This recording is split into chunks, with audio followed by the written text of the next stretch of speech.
Et voilà, après des semaines de compétition, ils ne sont plus que 4 à pouvoir prétendre au titre de la plus belle voix dans la 7e saison The Voice sur TF1, retour sur le parcours de ces grands talents qui ont conquis ce soir le public du télécrochet de TF1, Raffi Arto. Il n'a que 16 ans et ce samedi 5 mai, il a été le premier à décrocher son ticket pour la finale de The Voice.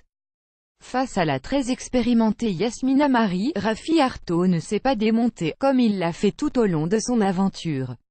Fan d'Elvis Presley, c'est derrière son piano qu'il avait impressionné les coachs lors de son audition à l'aveugle.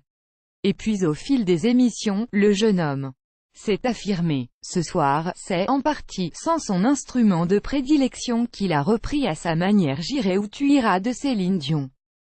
Un coup de maître puisque sa prestation lui a ouvert les portes de la finale, où il défendra les couleurs de l'équipe de Florent Pagny. Xamurican. La semaine dernière, Xamurican avait été repêché par son coach, Pascal Obispo.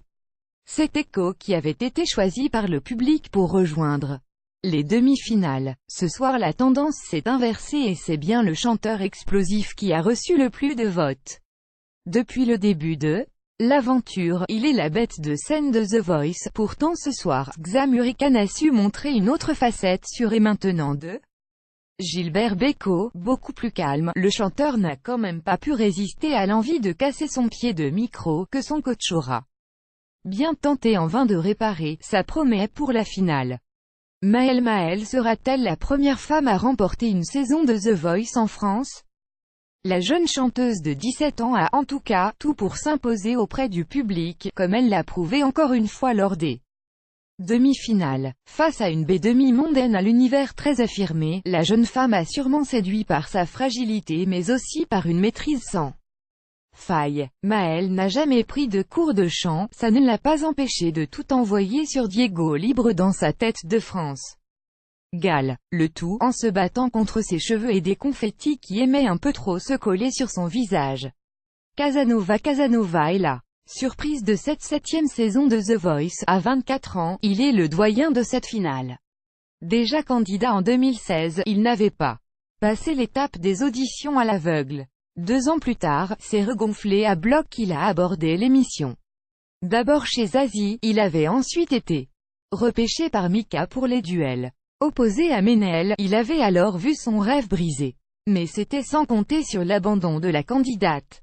Suite à une polémique relancée, Casanova a depuis été soutenu par les téléspectateurs qui ont décidé de le propulser ce soir en finale au détriment de Frédéric Lombois. Mais la demi-finale de The Voice, c'était aussi un Nikos superstar qui faisait des vidéos en direct de son smartphone, sans les enregistrer. Un Nikos qui a d'ailleurs montré l'une de ses faiblesses, son addiction aux réseaux sociaux. Raffi Arto a enflammé la scène sur une chanson de Céline Dion, et il a prouvé qu'il avait l'envergure d'assurer sa première partie à Las Vegas. Xamurican a shooté dans le pied de micro et ça a choqué tout le monde. Plié, le dit pied de micro s'est d'abord fait relever par Zazie, puis redressé par Pascal Obispo, qui a, par la même occasion prouvé que pour lui, à une étagère gliquée qu'à monter c'était du pipi de chat, et enfin, examiné par Nikos Aliagas. Heureusement qu'il n'a pas cassé une guitare, un buzzer, le rétroprojecteur. Frédéric Lombois et Casanova ont livré une prestation hilarante de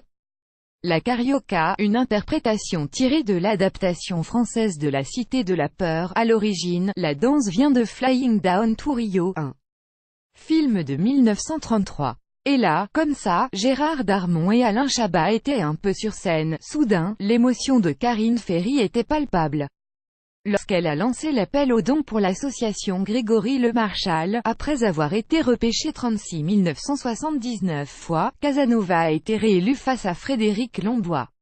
Donc, quoi? C'est le destin. De là à ce qu'il gagne The Voice, il n'y a plus qu'un pas. La phrase du jour, par Mika, il faut se méfier de Bécassine.